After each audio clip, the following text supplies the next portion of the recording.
called to order at what, like 5:05? And recognition of groups, we're going to get to you real fast. So let's go ahead with, has everybody seen the minutes, read the minutes, had any questions on the minutes? They were brief. They were good? Anybody else? Everything's fine. All right, so then I would entertain a motion for the consent agenda, includes the warrants and the approval of the minutes. So moved. Second. Any discussion? All in favor? Aye. Aye. Opposed? Motion carried. All right, so we will jump right away to Carrie. All right, thank you so much for allowing for me to come and present in front of the school board. I'm really excited to be here. I work with Food Connects as a farm to school coordinator for the 3 Brattleboro Town schools. So I have a PowerPoint to talk some about just farm to school generally, and then how it applies to all of your schools and what we've been working on this year. I also have a handout about farm to school membership.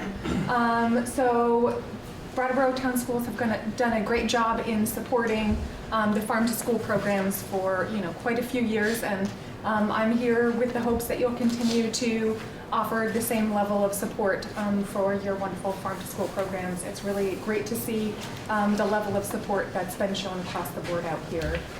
So I'm not sure if I have quite enough for everybody.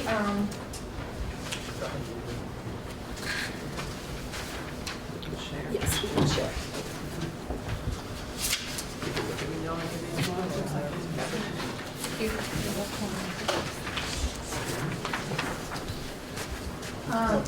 You're welcome.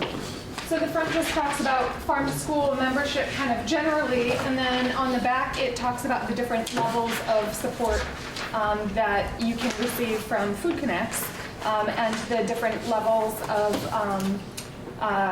monetary of money for it. So currently all 3 Brattleboro Town schools are at the Let's Dig In level, the level 3, that really encompasses quite a bit of support for your schools. And honestly, I think for the 3 schools that's a really good level to be at. It's 24 hours of direct support per year working on a wide variety of different initiatives, and I'll get to that right now.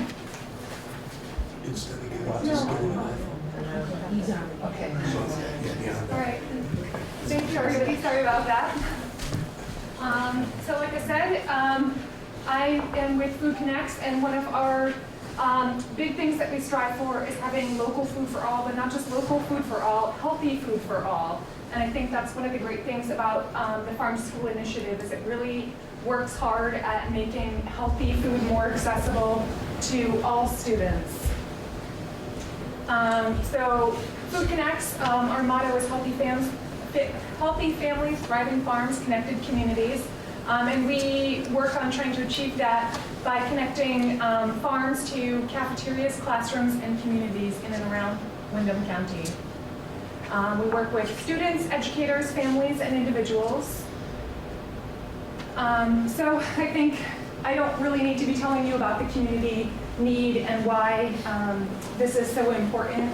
For the first time in a very long time, children these days have a shorter life expectancy than their parents. That's the first time that it's gone down in a very long time. Childhood obesity has more than doubled in children and quadrupled in adolescents in the last 30 years. And a little closer to home, 1 in 5 children in Windham County are food insecure. But like I said, I know I'm preaching to the choir. So food insecurity, it really can do a lot to change a child's life. Children living in food insecure homes, they have nutritional deficiencies, which is pretty obvious, the developmental delays, poor health, high rates of obesity. When children are living in homes with food insecure, where food insecurity is an issue, they have impaired academic performance, increased grade repetition, higher absenteeism and tardyism. They're more likely to go to the school nurse, not have as good of social skills, just a wide gamut of challenges that other students don't have to face. And then there's the hunger and obesity link. So even though children can be overweight, they still might be malnourished, causing a wide range of similar challenges. But a lot of families look to inexpensive foods because they are cheap. But they are high in fat, high in calories. They'll fill you up, but really not give your body what it needs in order to be successful, not in just the school day, but throughout the day and the upcoming years as well. Periodic hunger results in overeating as well because you don't know when your next meal is coming. And of course, access to fruits and vegetables is much more limited because that is usually a lot more expensive for families. But we really see this as an opportunity. 40% of Vermont school children qualify for free and reduced meals. They also students receive about 50,000 lunches per year and 17,000 breakfasts per year right here in Vermont. So we have the ability to make a huge change in what children are actually consuming by focusing on what we can do right here in schools. And I'm really proud of the amazing work that Brattleboro Town Schools have done in addressing bringing healthier, more nutritious food to students, and also with Cafe Services, who serves the 3 Brattleboro Town Schools. We just got numbers in that they've actually increased their local purchasing by about 15% over last year. So everybody's coming together to really look at how we can be making healthy local food more accessible to our students, but I still think that there's a lot more that we can be doing. So Vermont Institutes could replace at least $11 million of out-of-state produce and eggs with local products. I know that we can't make everything local, but I think it's important to keep trying. A lot of the food is much more nutritious when it hasn't sat in warehouses and traveled for thousands of miles, and it can come from a farm right down the street or potentially out of the school's own garden. Students are much more likely to eat it, and they're much more likely to enjoy it and want to continue eating it. There's a big difference in how carrots taste when they come right out of the garden locally versus they've been shipped from far away and have just been sitting there for a long time. So our goal is really about increasing access to healthy local food for our community. So 98% of public schools serve at least one nutritionally balanced meal. For many children, it's actually their most consistent source of healthy food, which is sad, but it also is exciting that we can have that type of influence over these students. 55% of children in Vermont buy lunch and 17% buy breakfast. So we have the ability to make a huge difference, and I definitely believe we are well on our way. In 2010, the White House Summit of Childhood Obesity identified farm to school as one of the top 5 strategies for improving student health through nutritious school food. There was a case study that was done up in Burlington looking at the effects of farm to school. And student health, they reported that 60% reported eating more fruits than compared to the previous year when farm to school wasn't in place. Student performance, parents reported that they were seeing a lot of positive changes in their children from being more responsible. They were showing improved social skills and self-esteem. They were more conscientious on saving money and had an improved work ethic. 32% of parents believe that their family diets had improved since their child had participated in the farm to school program, and 90% of parents believe that the lessons on food, farms, and nutrition would impact the child over the course of their life. So not just something that is going in one ear and out the other, but really staying with the children and something that they will continue to integrate throughout their life. So it really, I think it's a great investment. We had a principal up at Sharon Elementary that actually saw an improvement in their kneecap scores, and they attributed it to instruction in all content areas, but including health, wellness, and food education into their curriculum. So not just considering it as one time a day or a couple times a week to do the food education and health and wellness education as well, but really looking at how we can be integrating that throughout the curriculum and making it really a core backbone in the building block for all the different subjects. So what's more, 7 out of 10 food service directors in Vermont reported that their school meal participation rates have actually increased since implementing farm to school. So like I was saying, kids really love when the food tastes better, when it's more local, when they know what the benefits are of eating a rutabaga or a carrot. So not just giving them that food, but sharing with them why that food is important and healthy for their growing bodies and minds as well. And we all know that the Title I funding is based on the number of students enrolled in the meal program. So we want to make sure that we are capturing that money and not leaving it on the table. So Food Connects, we're committed to expanding farm to school to help serve healthy local meals and snacks in schools, support families in accessing affordable, healthy local food. We do this through the buying clubs and the neighborhood markets. I know a lot of your schools have hosted buying clubs, and that's a great way to help families have access to healthy local food in a way that's convenient and often cheaper than what they could be getting at the grocery store. Also strengthening farm and food education through professional development. We're offering a current professional development course that just started up in Bellows Falls last night that's going really well, showing teachers how they can be integrating these connections more into their classroom. Like I said, having it not just be kind of that 1 or 2 times, of talking about the different, fruits, vegetables, all those different things, but really how to be making it part of the curriculum. And then also, we work to support local and regional farms and food producers as well. We do this by building capacity, sharing resources and expertise from both national and more local farm-to-school networks, facilitating assessment and strategic planning, coordinating professional development, and offering program and event support across the 3 C's, so cafeterias, classrooms, and communities. This year at Oak Grove, we have been working really hard on a variety of things, including the Harvest Supper. That's something that's been happening for multiple years out at Oak Grove, but I'm really happy to report that this is the first year that the entire school participated in making something for the dinner. And it wasn't just anything, everybody incorporated at least one local ingredient into the dish that they prepared.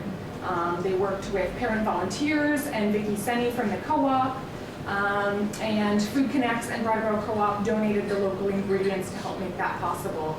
And Vicki said that it was the first time that the co-op had ever worked with an entire school on a project like this. So that was really, really exciting, and it was great to bring the community in and celebrate what the students had done. It was really a big accomplishment. Also, it was an accomplishment for what the teachers did as well, because every teacher opened up their doors and let parent volunteers and Vicki come in and work with their students and gave up that time in order to help make this possible. It was really great to see. So we've also really been working on our farm to school recruitment. There was a big turnover between last year and this year with the team. A lot of people retired, so we've been really working on building up the team. And we've also been really bolstering the efforts for the taste test for the Harvest of the Month. We're looking at, we're connecting it more to not just the curriculum connections, but also art and music as well. The art teacher is now incorporating art lessons that go along with the Harvest of the Month. So, last month was beets. So she did an art activity with beets. and just looking at all different kinds of ways to be incentivizing students to actually be trying these different foods that are getting prepared and served to them. Because we noticed that in kindergarten through third grade that the taste test participation was really low. So looking at what we can be doing to get those younger students to be trying it, because the more they try it, the more they're likely to like it. So we also are working on setting up the greenhouse tour and seed planting. So looking at ways that we can be growing more seedlings for the school garden and finding out, what teachers are wanting to be growing out there as well, and seeing what we can do to help support that. And once again, they also participated in the 5th grade garlic project. So that was really exciting. So the students actually get to be featured at the co-op as the growers of the month for garlic. So out at Academy School, we provided healthy snacks and recipes at the showing of Fed Up. That was a really great event. Also talking about the importance of eating healthy. School-wide taste tests are doing great out here. They average 90 to 98% participation. Eric has really done a great job with that, and the students actually get involved and help input the results from those taste tests, so they get experience working in spreadsheets and learning how to work with that information. We're also looking at implementing school-wide composting, so what we can do about that. So I've been working on obtaining donated compost buckets, so each classroom can have a compost bucket. Working on scheduling teacher visits to view other successful compost programs in the school. I know Eric's gone and visited at least 2 different schools that have successful composting programs, and exploring composting options. Does it make sense to get it hauled away? Does it make sense to have it here on the school grounds? If they do choose to have it here on the school grounds, then does it make sense to have a composting shed that could be used to really help integrate it more into the curriculum and make it a much more organized and pest-free compost system. So if that is something that the school does choose to do, actually find a local carpenters union that's willing to build a compost shed for free with their mandatory volunteer hours that they need to be doing, and they want to bring in high schoolers to help build it. So there's a lot of different resources and options that we can help schools explore for a variety of different projects. I also attended an Antioch internship fair to recruit interns to help with the composting initiative that they're working on out here. Green Street School. We've been focusing a lot on the ordering and simplifying the ordering and continuing to make sure that the food out there is really healthy. So improving the ordering form, we were getting a lot of feedback that it was really confusing and complicated for parents and also for teachers as well. Streamlining the choices. There's a lot of different choices for the meals, and we discovered that that school was the only school that every single day they had a different salad option. And it just was getting really confusing for everybody involved. So looking at how we can simplify things and make it easier on everybody while still providing nutrition and healthy choices. We're also going to be moving to daily ordering because that's some feedback that we've received as well. Is currently they're ordering 2 weeks in advance, but it hasn't been. There's mixed results about how that's working for people, but the students especially seem to struggle with it. So we're going to be moving to that next year, and that's something that we've been helping work on out there and communicating it with staff and parents to make sure that it has a smooth rollout. Looking at ways to reduce sugar, reduce waste. We switched to using real silverware starting in January, and that's been a really great addition for the school. It's going really well, and the students are really proud that they are now not throwing that into the landfill.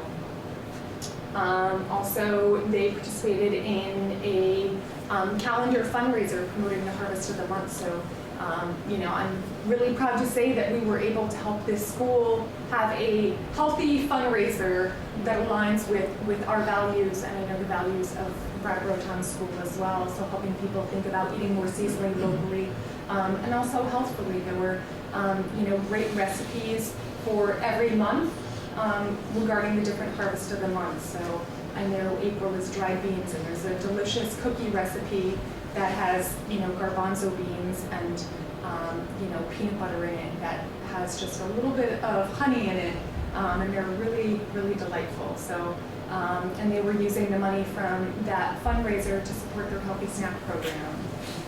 And they also participated in the 5th grade garlic project.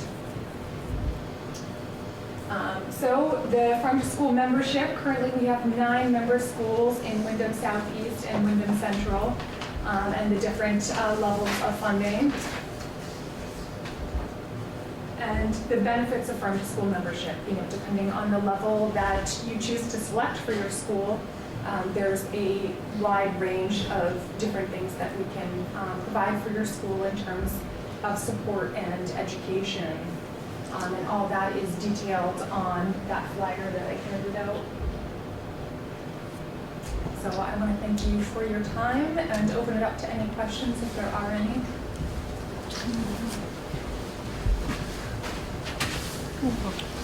Here you had the buying program was here at Academy, and Yeah. now it's not at any of the town schools anymore, right?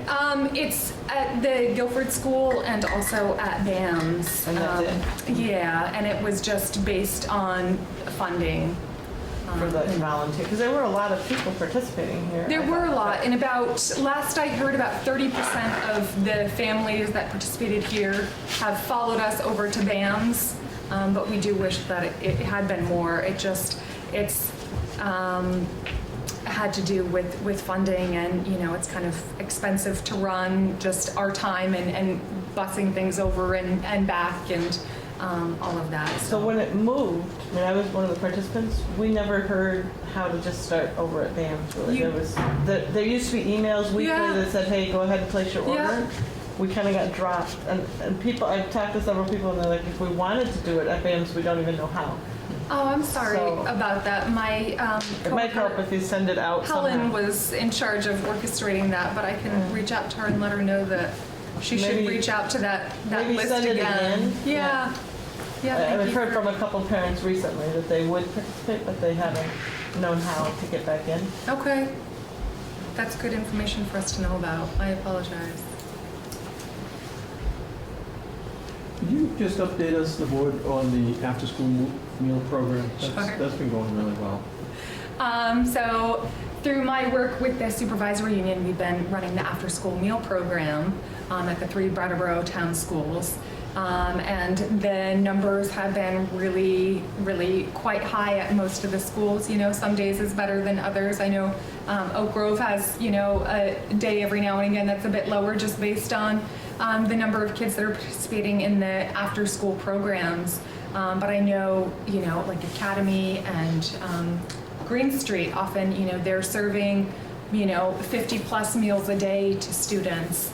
And they're really nutritional, very nutritious meals.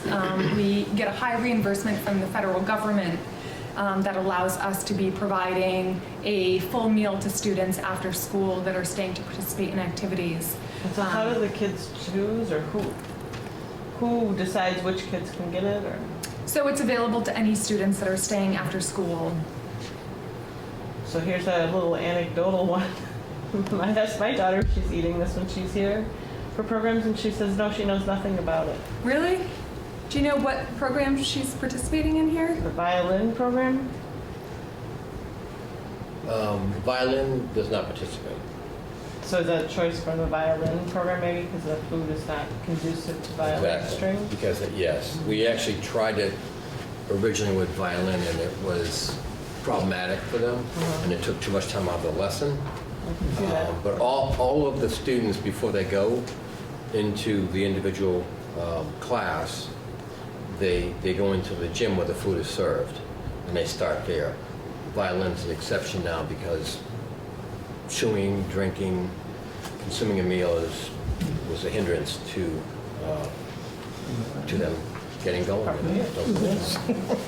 That would make sense. 'Cause she's insisting that it's not happening. She doesn't know anything about it. So I was like, She's correct. she is. In her situation, she's correct.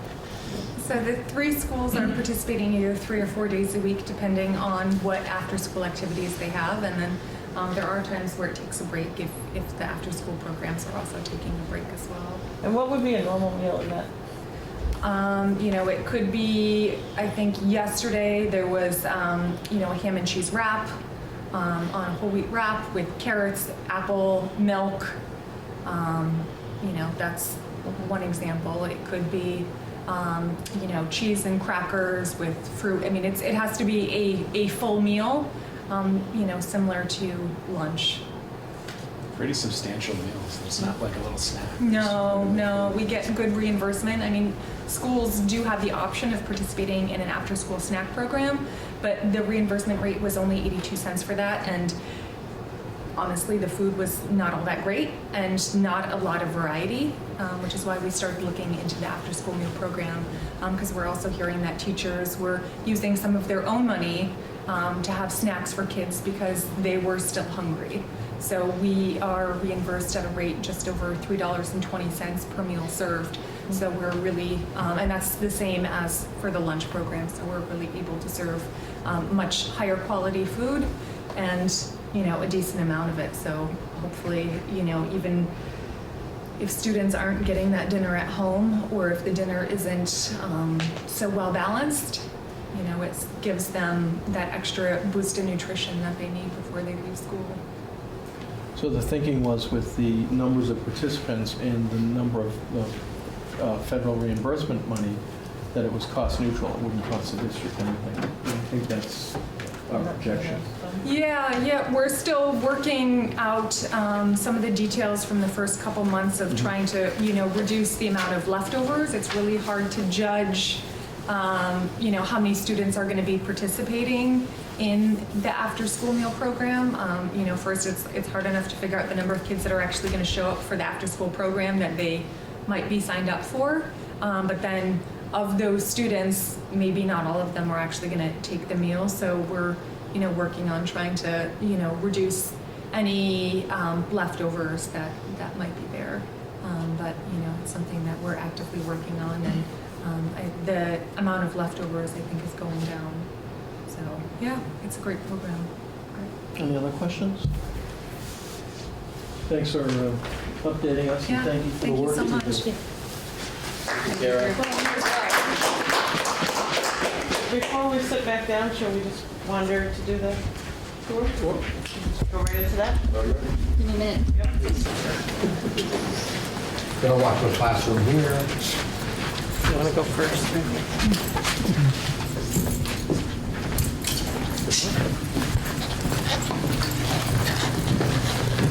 Bring you to the boiler room tonight. Okay. It's like going to the woodshed. Are we in trouble?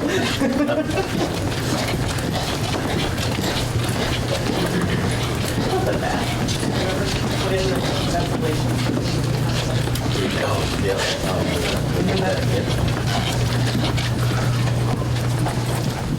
I don't smell like that anymore. Oh my. Is this normally like this, or is this for us? No, this is open for you to see it. This is the unit ventilator. The hot water, of course, comes from the boiler through the different classrooms. There's a series of controllers that control it, and this is the unit ventilator that projects the heat into the classroom. These in this wing, this building was built in the 50s, and the wing we're in now, all these are original equipment. So each of these rooms has one identical to this. During the day, of course, the kids are here, and normally this is closed and locked, so it's safe. But I wanted just to see, we are having some issues with these, and mainly they're wearing out. And you can see on this side here where the controls are, there's a lot of corrosion here in pipes. You can see pipes are rusting out. You can see in here, there's an electrical panel of sorts. It's all rusted, and it's the old. You can see electrical cable here. It's the metal cables. Is that called Romex? The metal. Romex was got the plastic one. Plastic. Okay, this predates that. I forget what they call this, but you can see in some of them. This one's not too bad, but the electrical line is in that, and of course that's rusting out, as is the bottom. So this is something. These are something we'll need to address only in the 50s wing. The 70s wing and the 90s wing doesn't need to be addressed, but there's a number of these that need to be replaced, and we'll be looking into discussing that in a future budget next year or the year after.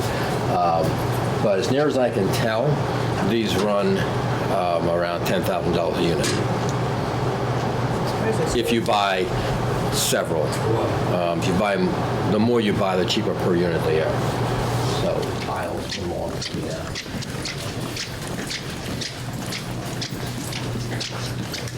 We did one. Actually, the small ones were actually replacing them with vinyl. What is this? This is vinyl. We're doing vinyl sheet. Vinyl tile, vinyl sheet. And Is this the door that is okay after all? well, apparently it's okay. It looks okay.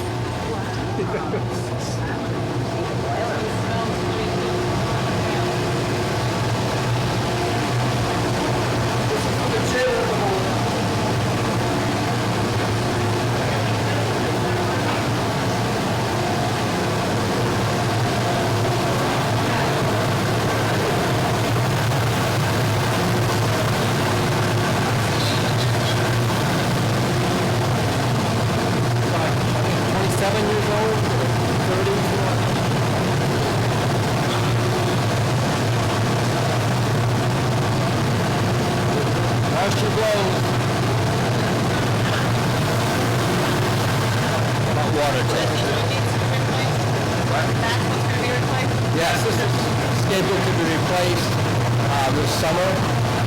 It's been failing pretty consistently the last 2 years.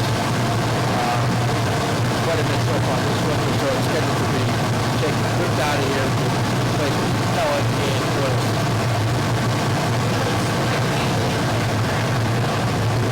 It's a 30-ton silo out there. Let me get it. Can't quite get it.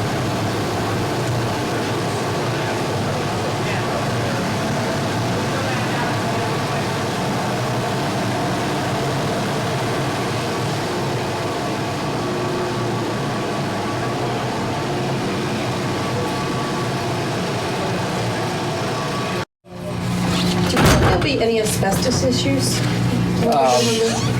No, we don't.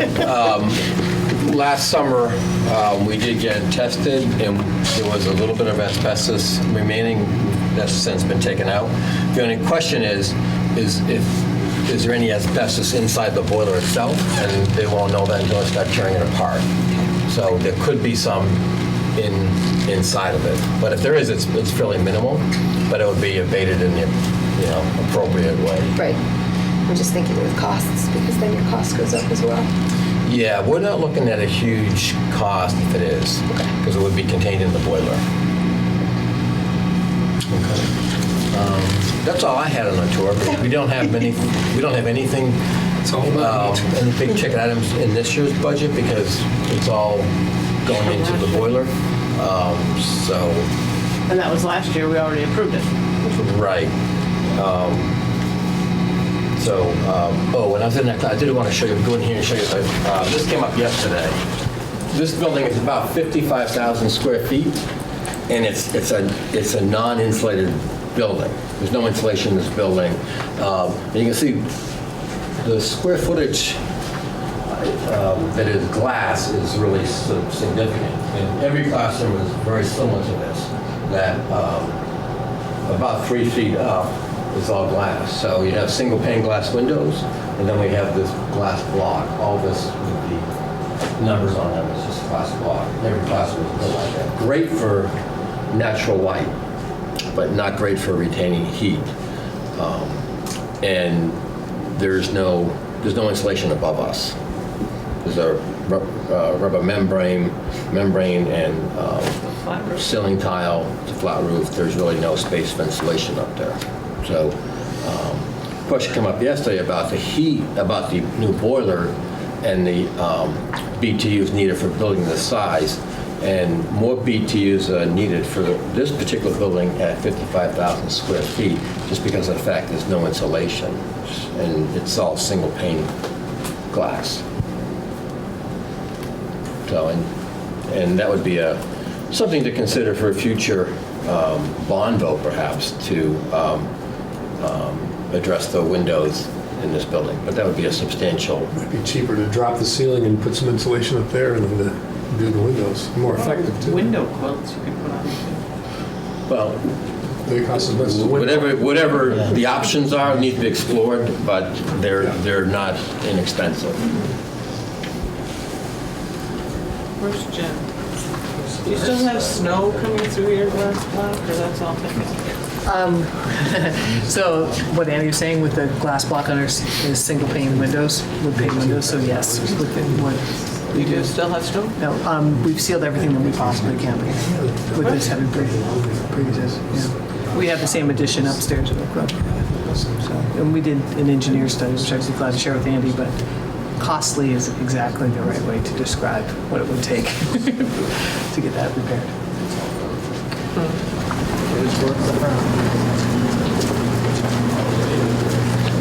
These were brought in by grants, but they replaced their sensor activated. I don't know. They count the number of bottles. You cheated.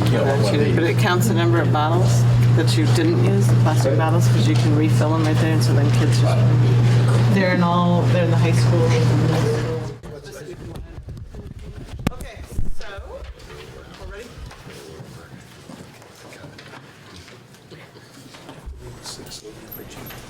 Mark hasn't made it yet either. Yep. So then we would jump ahead, I guess, to administrative reports. Deb and Jen, why doesn't Deb go first with preschool and go up in order?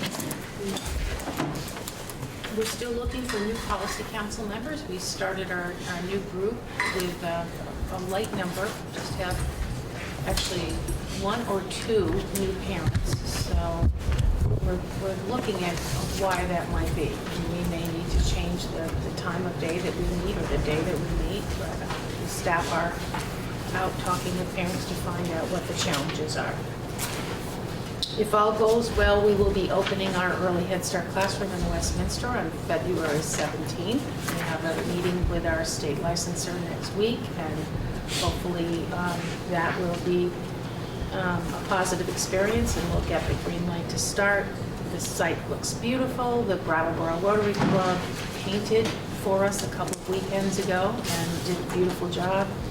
The floors are polished, and the new equipment is being installed, and furniture is being set in place. All the children are accepted, and we're still in the process of contacting families and setting up the enrollment process, or the transitioning in process.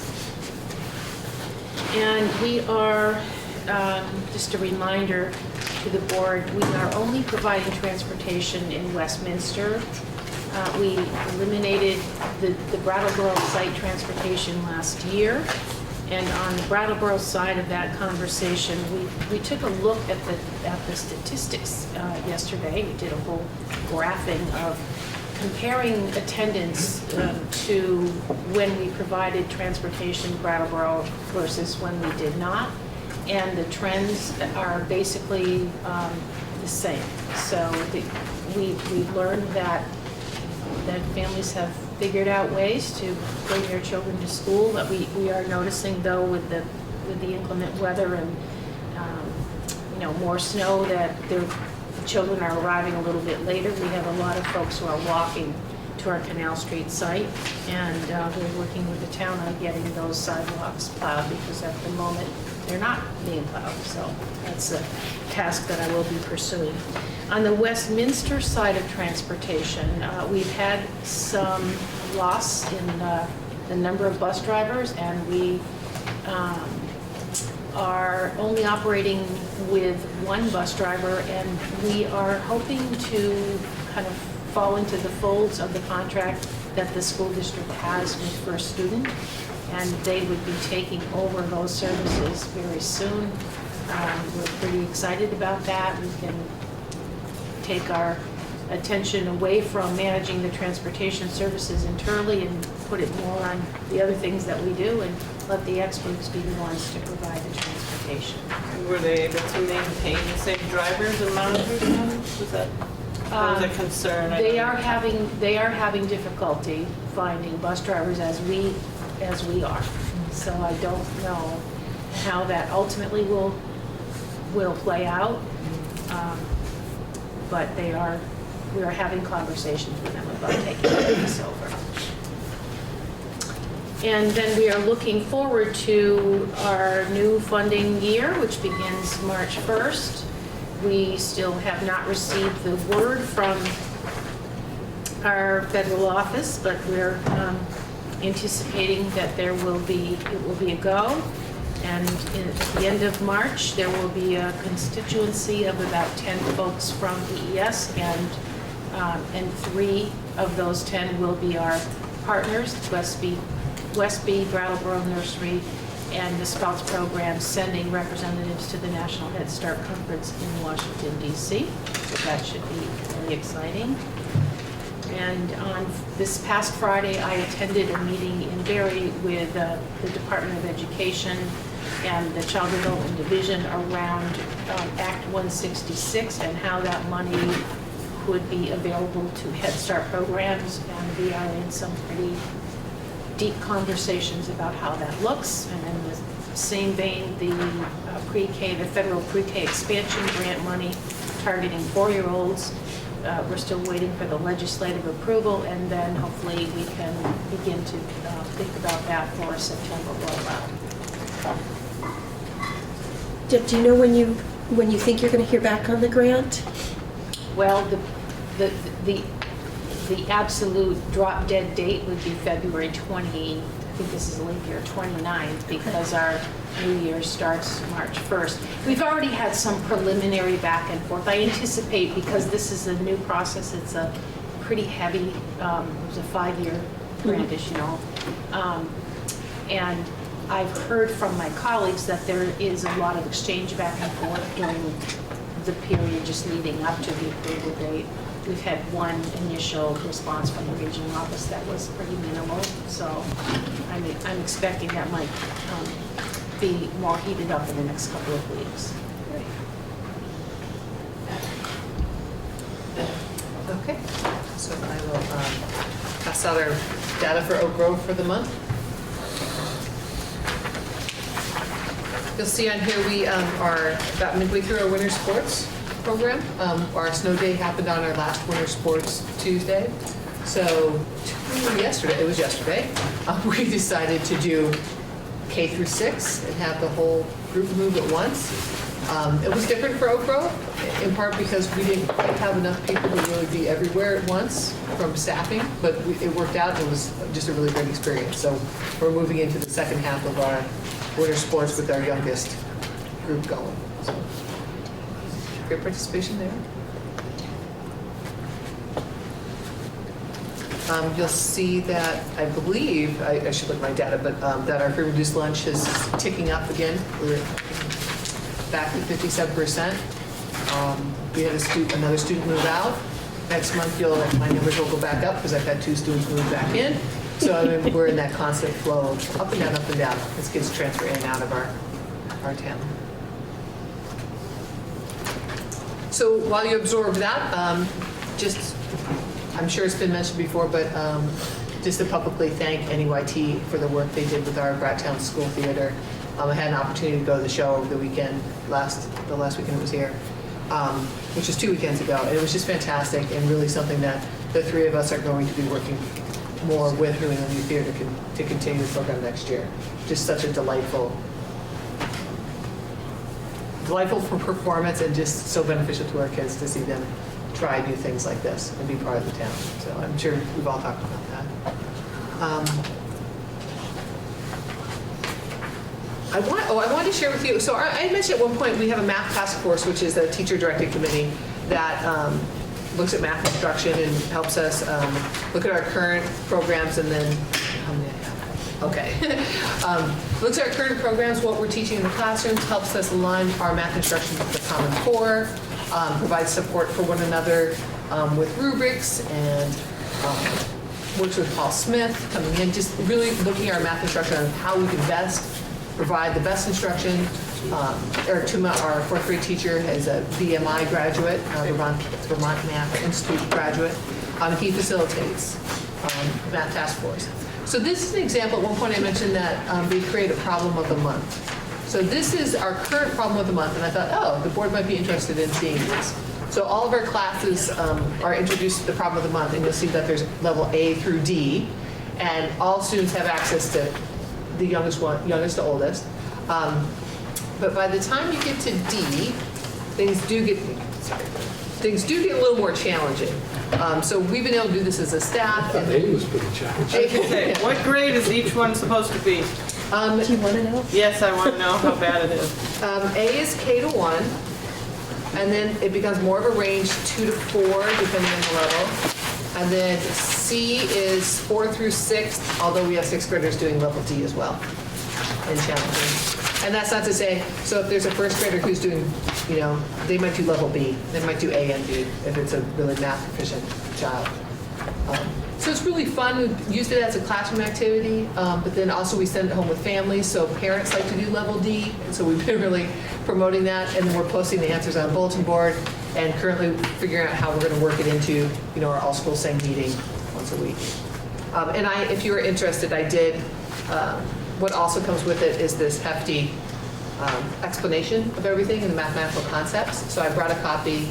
If any of you would like that copy, I'd be glad to share it. But this goes to the teachers. I just don't want to know much about it.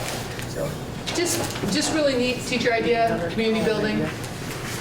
If you want the answers, I'll help you. But not right now. So far I'm feeling proficient up to 4th grade. All right. Excellent. It's really exciting. I'm good. So on another note, It's all back. Oh my God. oh, I know, the board had approved a 1% for Oak Grove to go to the ASCD conference, to use money towards that. Our leadership team has decided that Which that's conference, Jen? the ASCD conference, Association of School Curriculum and Development. So it's something that we've been trying to get together as to take a small group to go somewhere together and really have a rich conference experience and professional development.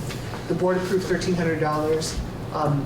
We have found that our leadership team, $1,300 is not going to get us far enough to make it worth our while to go to the ACD conference. It would be me with my funding, a different funding source, and one other person. So that wasn't the experience we were looking for. So with your, I don't know if you have to give approval or vote or whatnot, but we'd like to. FYI. What's that? You're FYI. giving an FYI. FYI, we would, we are hoping to take that, we're planning to take that money, that $1,300, and apply it to our PBIS leadership conference that happens in March. So our team is still going to get together, but it's Colchester, Vermont, and we can use local dollars and the Best Funds grant to get all 6 of us there. So just wanted to FYI you, I guess. But that's how we're going to use the funding. Same purpose, different place. Yeah, but slightly different purpose, but also leadership building and good PD. Not the stretch of like the Common Core things that we wanted to look for, but it'll come. And then the last thing is I just wanted to share that the Brattleboro Fire Department and the Brattleboro Police Department are coming to work with Oak Grove on the 24th of February, and they're coming to do a training with our staff about the what ifs in an emergency, knowing that there's no one right answer, but they've been great. Our staff has been, they've been great to work with. Our staff has been putting together questions and kind of their concerns as we move as a town to really have this comprehensive emergency plan. And weather permitting, they're going to also do a fire extinguisher training with our staff, which is something that I don't know that most people really know how to do, besides just what we would guess we would do. So just wrong. yeah, but sharing that because people have also said that a fire extinguisher can be a defense mechanism in an emergency too. But they've just been really fantastic with helping us move forward. So. So that brings me to a question. Sure. 2 years ago, was it, that we had in January the meeting, and there was so much concern from Oak Grove about safety and security? It's been some time. Yeah. I don't hear anything, so people are pretty happy with the way it works now and things are calm. Yeah, I feel really strong about our school. I feel that, a lot of things come down to communication, and I own my part of that, like learning how to respond in a crisis, and understanding that people have different fears, that there is no right answer to those fears, but just listening to them and helping that's a big part. And I think those fears are still there, but I make a point to, every few weeks or every couple months, I point out something that we're doing that's really great, or that about safety. I point out good things we do all the time to them, but about safety, or about lockdown procedures, or about anything that is preventative and thoughtful and not in reaction to an event. And every time we do a lockdown or a fire drill, I send out a paragraph to the staff right away about what went well, how we could improve, or the things like that, and what we learned from it. So it's pretty smooth. So thank you. And I'd just add that I think the forums that we held were very helpful. Agreed. And then getting the input from primarily Brattleboro Fire Department, but also the police department. And then actually the Homeland Security people that actually worked with our administrative team and school by school, and that really helped a lot. And I think it was really intentional. And the ongoing work that we've done, I think last spring or maybe in the summer, the Brat Fire Department and PD folks came and did an overview of the plan.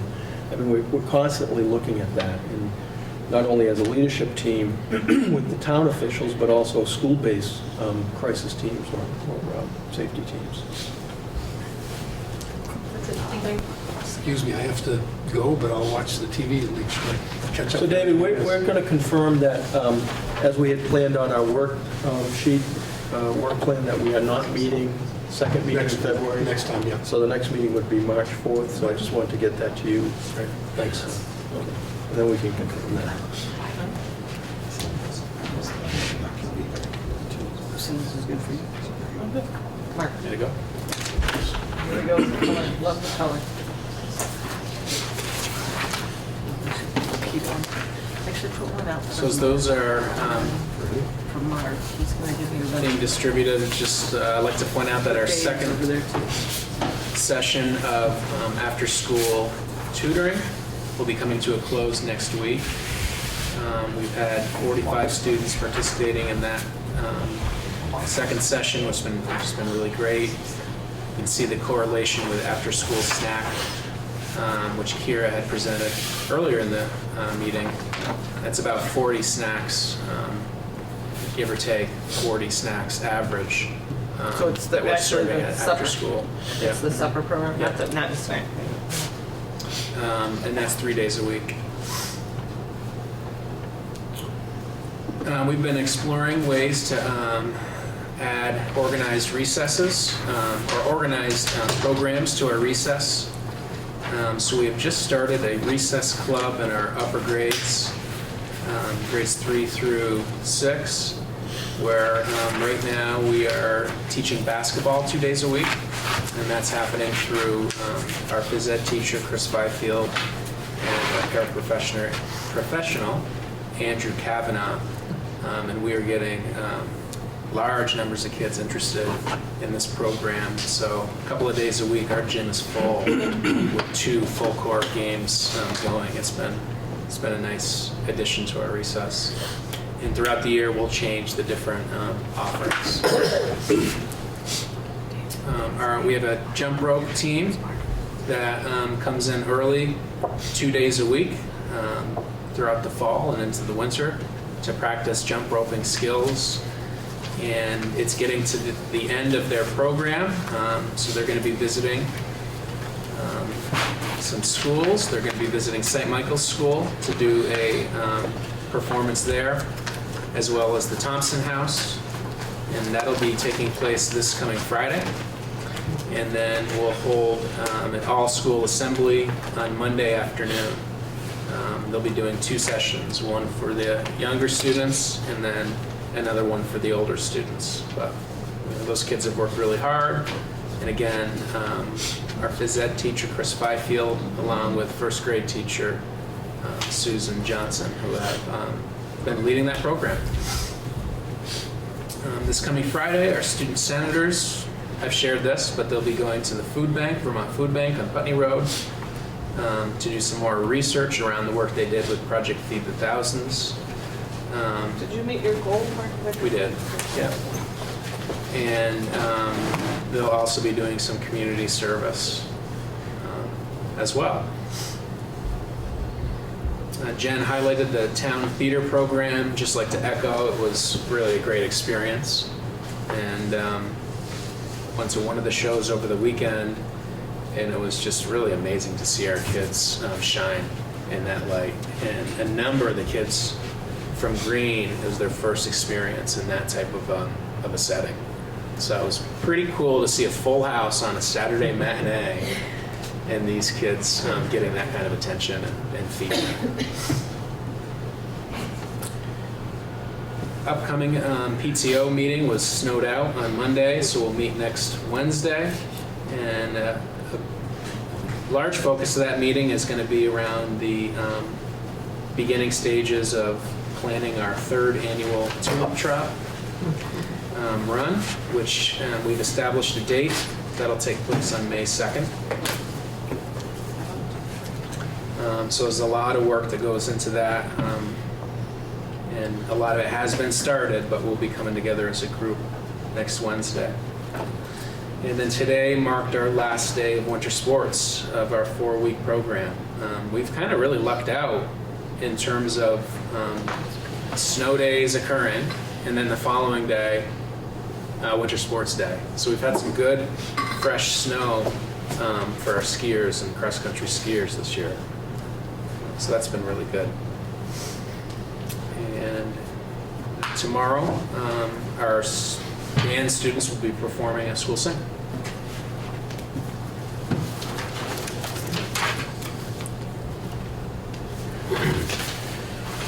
While our monthly report is coming around, just want to repeat what Jen and Mark have said about our partnership with NEYT. And the three of us are working with them presently to help write a grant, which, if approved, will allow us to expand, continue and expand what we're doing with them, expand that partnership so that next year perhaps we could do more than one production involving more students. In the school, right now our focus will quickly be turning to the SBAC. And the SBAC is the assessment that all schools in Vermont are now using.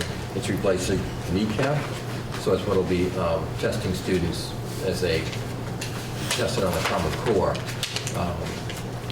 It's very different, of course. Students, it's not a paper and pencil test. It'll be taken electronically.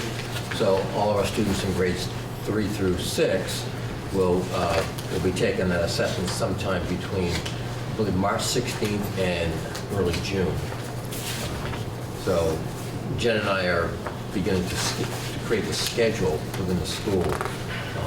One of the nuances, or the tricky part of it is, every student's will be taken electronically, so we have to move the technology that we have, the devices that we have in the building, into different classrooms. So we have to schedule the assessment and with the availability of the devices. Right now, our students in 3rd grade will use iPads. And students in grades 4, 5, and 6 will use Chromebooks to do it. And it's mainly because we don't have any Chromebooks in 3rd grade, but we do have iPads. So in order for the kids to use the iPad, however, we had to buy keyboards for the iPads. But we only have, we don't have a keyboard per iPad, so we've got to figure out some creative scheduling. Of course, the question is, if we do a whole grade, for example, do 4th grade all at one time, it's unknown to us at this time if we'll have the bandwidth to have 55 or 60 kids on a device on internet at that, at that one time. So we'll be running some dry runs to figure that out in the near future. Our next ACT meeting, our parent group, will be occurring here at the school Monday night, February 9th at 6:30. Our winter walking program began last week, and we encourage movement, and students can do laps outside during recess, before school, after school. They can even do laps with parents, and their laps are recorded, and they get recognized for the amount of laps they walk. There's also a school-wide counting of laps, and it's amazing how far that the kids will walk collectively. And we report out weekly how far they've walked at all schools singing. It's amazing that Matt Johnson, our gym teacher, would chart it for them and say, for example, well, so far we've walked from Vermont to Florida, and so forth, as the laps accumulate into miles. Our fourth graders took NAEP last week, the National Assessment of Educational Progress. They participated, students only took one exam, but they were randomly chosen to take either math, reading, or science, and that occurred last week. Our winter sports program is wrapping up. This Friday will be the last session of the season, and we've also been fortunate, and we've not had any days lost due to extreme cold temperatures or snow days, and that will end on Friday. Thank you. Hey, Emmy? Question here, the breakfast. Yeah. Does anybody know where we're at on money? Because we were talking about that. Money? Money, just in general, that if we had a high participation, it wouldn't cost us as much. And 69 out of nearly 400 probably doesn't qualify as high. Well, that's why we didn't implement universal breakfast. Our breakfast numbers have gone down mainly because of busing. The buses come too late. They're getting later and later. Are you saying we didn't implement universal breakfast? I thought we did. We've been discussing it, but the fact of the numbers and the cost of the meals have gone up because of the food quality that we were expecting. So who can have breakfast now? The kids that qualify. Well, anybody can have it. Oh, yeah. But for free, it's only those students who qualify for free or reduced. So when you did the special week thing, then anybody could have it that way? Correct. But otherwise? Right, I that wasn't was clear. a 1 week shot. We've done that twice. Yeah. And we're going to continue to try to improve the quality, get the kids eating those types of nutritious breakfasts, and work with cafe services on costs. But we knew with the budget, the current budget this year, we could not implement it. And so we'll have to see, we're just going to make progress on that. So is it costing us something right now? No, because we haven't implemented it. They've improved the nutritional value of the breakfast to a point where they're still making money. It's not costing us anything. So then my second question is to all three of you guys, Ben and Mark as well. From the last month to this month, we had 17 students that were homeless, and now we're at 21. From the last data that you guys shared with us in January? Yeah. So the homeless student number went up by 4, yes? Did that go up because new people moved in? It doesn't look like new people are moving in, or does that mean our student population suddenly becomes homeless during the year? Is that?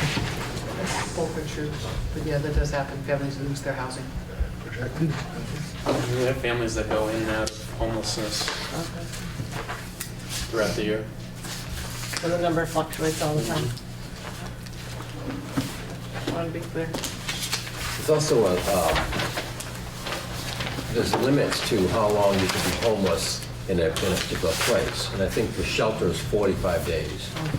And then one can get a voucher for one of the hotels, and I think those vouchers are a month, 30 days. 28 days.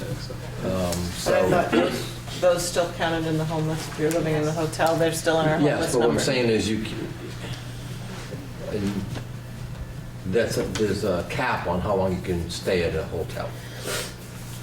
So it's not, So you stay at a shelter, then you stay at a hotel, and then you're capped out, and what happens? Well, sometimes after the 30 days in a hotel, then they just put you in a different room. It's 30 days per room. and while you're, but there's also work while a family is in the hotel to find housing for them. So someone can go from the shelter to the hotel, or from the hotel to a shelter, and into housing. I just think it's good for us to be kind of aware of that. So I have a retirement letter from Gail Fleming from Green Street School Librarian, media specialist. So she would be retiring at the end of the school year. So Librarian. library media specialist, yeah. So we'll need a motion on that. Need a motion to accept her resignation with regret. So moved. Second, Second. and all in favor of the motion. All right. Yes. And I'll give that letter to Jane for the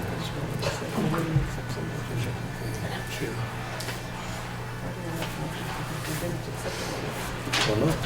We just have to. Well, why would We could change that. We could just say, No, an FYI, you know? Well, it would make more sense, because it's not like we can force somebody to say. I think it's just to acknowledge. that. Yes.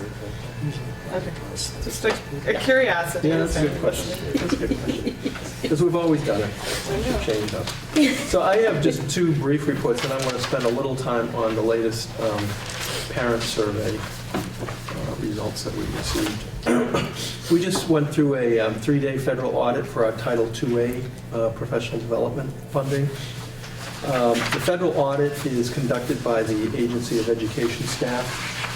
And so they were here 3 days in January, the end of January, and this person, MC Moran, who was in charge of the federal programming at the state, was really pleased with our with the audit and the results of our work. First, and I'm just going to read a little bit of this. First, let me thank you on behalf of our staff for the wonderful visit to meet your crew and learn more about the work that you all do on behalf of children and families at Wyndham Southeast.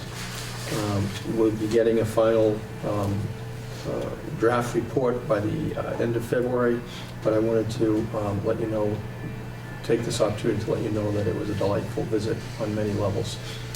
One of the questions that has come up over the course of probably 2 years is limiting funding for social emotional development, some of the social competency work that we've done just on a regular basis. And in some cases, we've only been able to do it using federal monies to fund it. And we got notification last year that you couldn't use the federal funds from Title IIA for that purpose, and I questioned them during that visit. And so she responded to me, and it's very good news that based on the work that we do that is tied to core academic work and improving teachers' practice and professional development, she felt we were very much in compliance with the work that we do, so I was really pleased about that.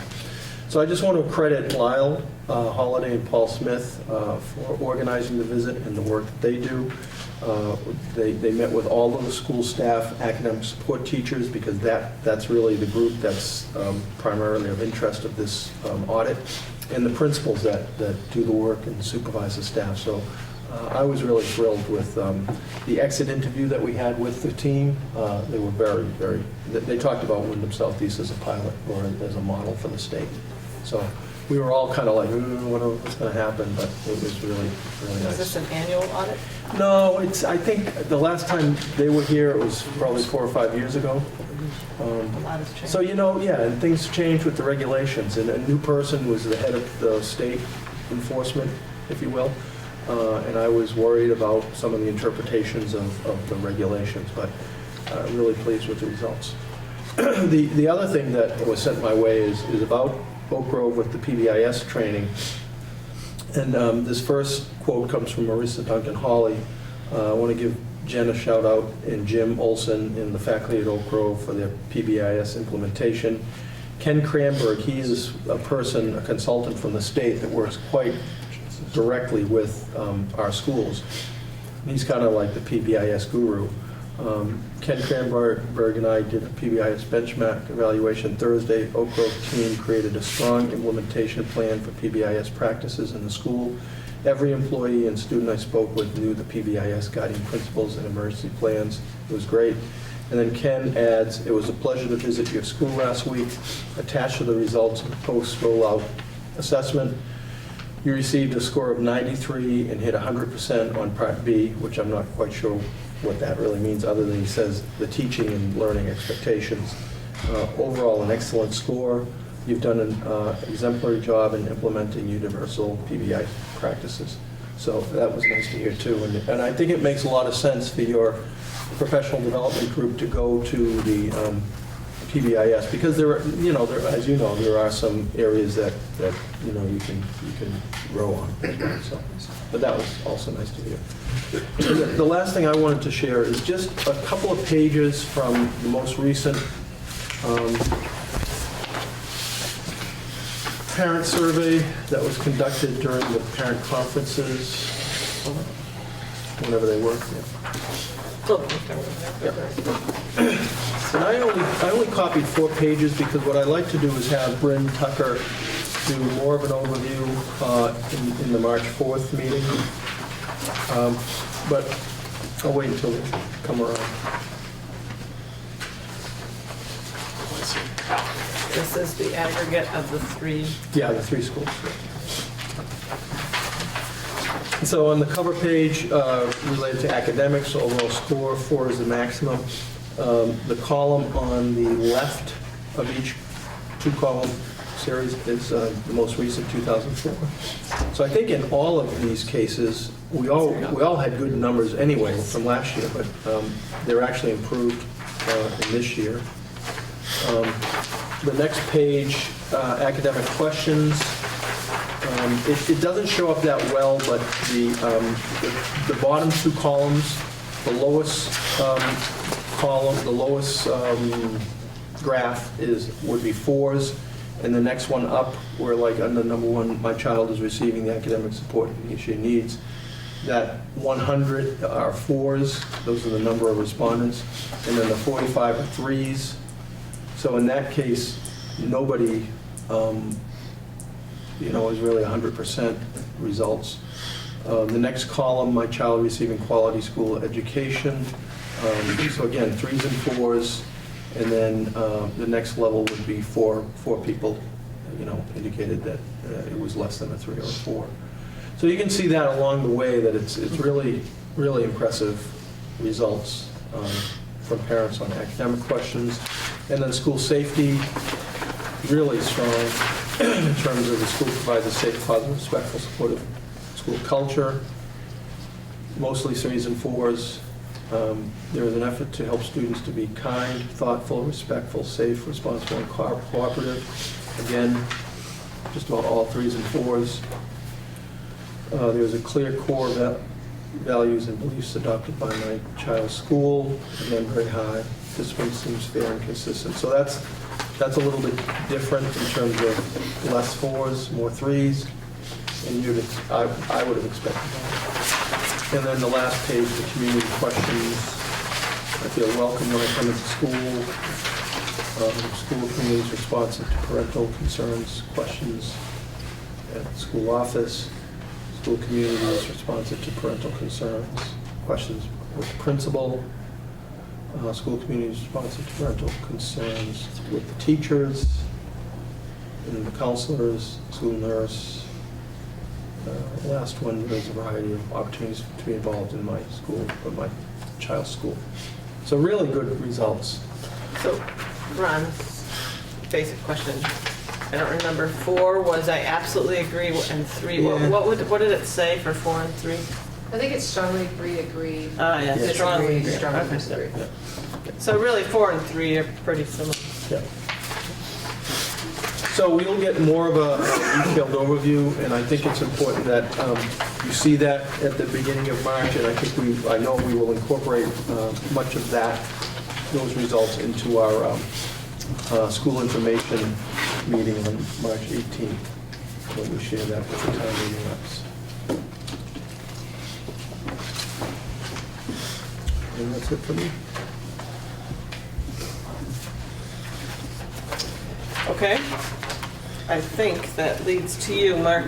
because Concerning, Finance Committee report. well, we talked a lot about money.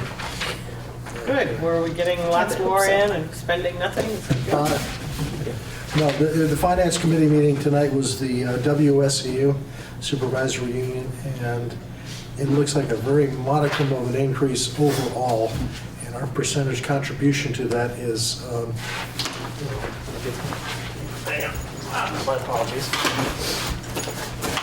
But this is the budget we voted on already back in December, right?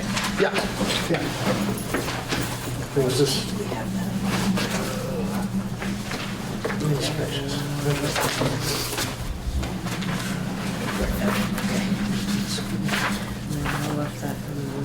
Oh, wait. It's this- Somebody sing a song, Lynn. It's this here from what we voted on back in December. You want this, Mike? That's Mark.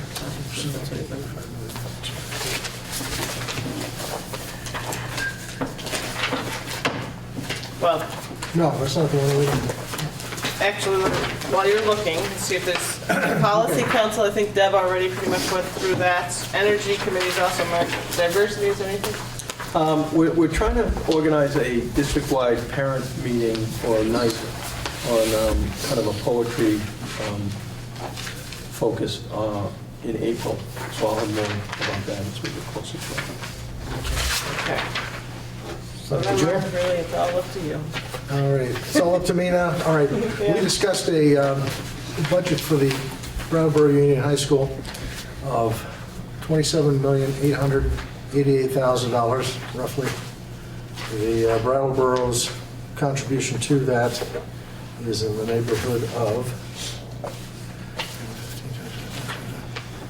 I'm reading this right, $15,402,178. Tonight was all with contributions of the various school districts into the high school budget. But that's not the town budget. No, that's not That's the just town. Brattleboro Town citizens you're talking about, right? So the finance report for tonight was simply, obviously, up to the WSE, and we talked about high school budget.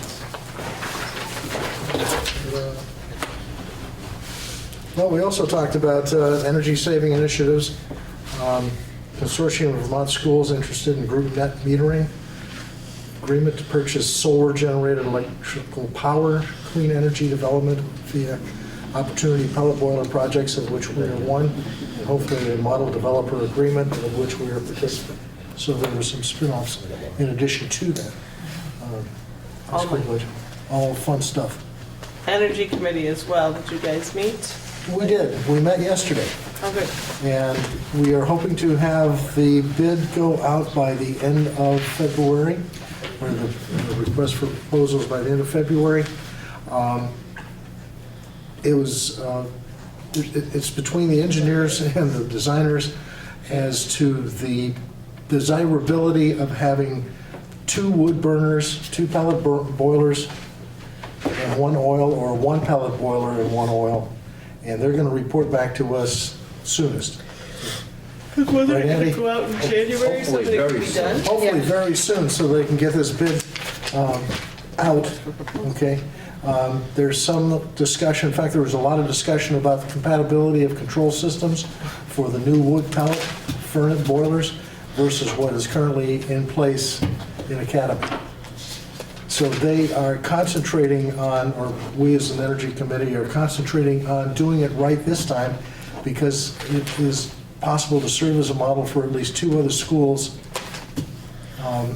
that were dealing with, Green Street and Elm Grove, and it may be a model for other schools within the supervisory union or the other part of the county. So it's back to Stevens and Associates and the people who are going to be supplying the pellet burning wood boilers, wood pellet burning boilers. So, Andy, I thought the last time we talked, we were going to have that done by the end of January, and you were already concerned the end of January. Are we still on track to get this thing done? Well, we just, if you heard anything different, but I You are think on track. We are on track. Yeah. We are on track. We're just getting clarification as we go along. The track just moves Yeah, slowly. well, it was really important, I think, I wasn't at that meeting, but I know the background, to have the engineer or the people from Kohler and Lewis Yeah. talk about the 3 boilers versus the 2. And that really needed to happen. And it Right. sounds like the original bid is what we're probably likely to go with. Yes. The one boiler system, the only option is for 500,000 BTU, whereas the 2 pellet boilers, each of them is 340,000 BTU, giving us a total of 680. 680. Hey, Yeah, no math. The next So, math. and it's believed that that's would be much more beneficial to have a 680 BTU capacity than a 500,000 BTU capacity. yes. So, so it sounds like the greater BTU capacity, although with 2 boilers, is worth it, rather than going with the solar, One. which would not reach capacity. Yeah, our discussions concerned a lot of things, to include wood ash, to include what you called fines, disposal thereof, dealing with the new mandates coming down for disposal of various items. And optimally, we are looking to replace 90% of the oil usage. And this is where the discussion is centered around the 2 versus 1, 680,000 BTUs versus 500,000 BTUs. One of the big concerns, again, is the control system and the number of contractors that can install control systems for this particular type of project. So the Coleman, Lewis, and Stevens are going to go back and hobnob with their wizards and see what they can come up with. All right. Okay? So I think that pretty much covers unfinished business A boiler project update as well. Yeah, and we'll keep you posted as it goes along. So then that brings us to B, community forum follow-up. And I asked this to be on just because that's the last of our scheduled forums. Besides then the budget one that's already part of the normal scene that we do every year to inform the town rep. So I just wanted to hear quick feedback from people, whether they thought they were worthwhile, too much work from the administration, something we should look at continuing. Any thoughts in general? Go ahead, Todd. Well, being my first one, I just thought it was great. At one point, it just turned into a conversation. I know Andy and Mark were answering a lot of questions, but at some point, it just seemed like it was all woven together, and it was less about being, having 2 sides. It felt like a true community discussion. So I found myself thinking it was worthwhile. I don't know how the other ones went, but I know there was parents there. I felt like they got information they were looking for. I felt maybe some, I don't know, it relaxed as it went on, which I thought was good. And at one point, it just seemed like a true conversation around education and services. And so I was impressed, just being a rookie to all of this. I thought it was worthwhile. It was nice that we had a good turnout. Yeah. And that, I think that helped contribute to kind of a dialogue. Yeah, I do too. And how much work was it for each one? Because I know we did it monthly this year. Bi-monthly. Bi-monthly. Yeah. Well, for that one, really, Marisa Lyle and Shelley Wilson, And a few other people. Yeah. kind of pulls together the information. But, it was information they had and that we've been working on, so, I didn't think it was too much. I think, as Andy had mentioned in the past, it'd be nice to have some teachers present on those types of topics. And, we had one teacher that was planning to come, but something happened, so he couldn't. But so I didn't think it was like a burden to present that. Mark, did you have thoughts? Did I have thoughts? Yeah. I'm shifting gears in my head here, but I tend to agree with Todd. I thought it was very well presented by the three ladies, and it was stimulating for the discussion of those people that were there. So it was a good forum, and should probably be, maybe sometime again, the very same thing brought up, maybe on a yearly basis. Who knows? So that is the other question. The reason they came up is because we had people asking for specific ways to talk back to the administration, to the board, and we wanted to provide that as a board. And then we came up with those topics based on what people had said. I also think we came up with those topics from the goal-setting activities that we do. We had some information from that forum here that we had some small group discussions, and that would be a nice thing to do again. But I think it also came from things that we knew we wanted to share with the public, with the parents and community. So I think the idea of every other month doing 3 of those, plus the school information meeting, I think it makes sense. And there might be a way to poll parents and community members of particular topics. I mean, I think it's just something that definitely can evolve and get even stronger as we do it every year. I don't know if I want to do it every other meeting. I feel Yeah, like no, it's a I lot. Okay. I just wanted to check in with everybody and have a moment to talk about that. Also, the next one is our town meeting reps informational night, which is the budget. I wondered if we wanted to look at that ahead of time. On the 18th? Yeah, it's March 18th. And typically, we have a very shortened meeting and then jump right into that in the presentation. Yep. Last year, we made that meeting a little bit different than what it had been other years, with some band and jumping geckos and I forget what all else. I don't know if we want to do that again. Did people have thoughts? It seems to me, and if this is the one I'm remembering, we may have had a lot of kids here, but not many people got here at that time. The reps didn't get there until 6:30 or 7. Right, and then the jumping geckos, my recollection is they start to go late. And then there were town reps who shared their feeling that that's not why they came. I wouldn't think so. Well, yeah, the jumping geckos went a little bit long and the band went a little bit longer. Yeah, I think there was some space issues and where to put them, and I think they felt the evening went later than they expected because of the activities that went later than perhaps we thought. So instead of having them actually here, can we, I mean, obviously I'm sure there are video performances of the geckos, and can we have that like on a projectors in different parts of the room, and that way people can see them, but it's not interfering with their time. I like that idea.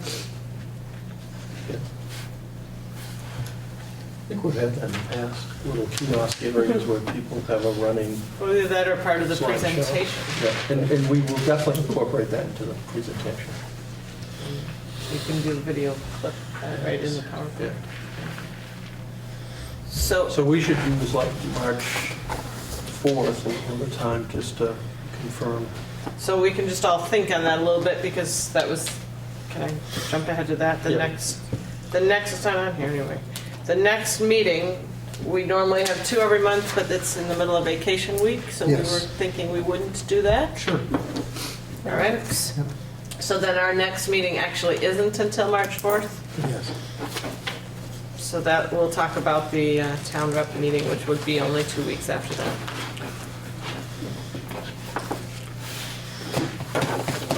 we've done the farm to school, we've done the facility tour, town map meeting preparation, a little bit more. Oh, look, I'm done with my agenda. We're done. But I did ask you for numbers on teachers. Yeah, and you know, I'm not prepared to give it to you tonight, but So- let me show you what I, Well, next time, it's fine. But that's one of those things that I know shows up at that town meeting Is. report. And I remember thinking as a school board member, I felt kind of, oh, that's a surprise. I've never really seen that.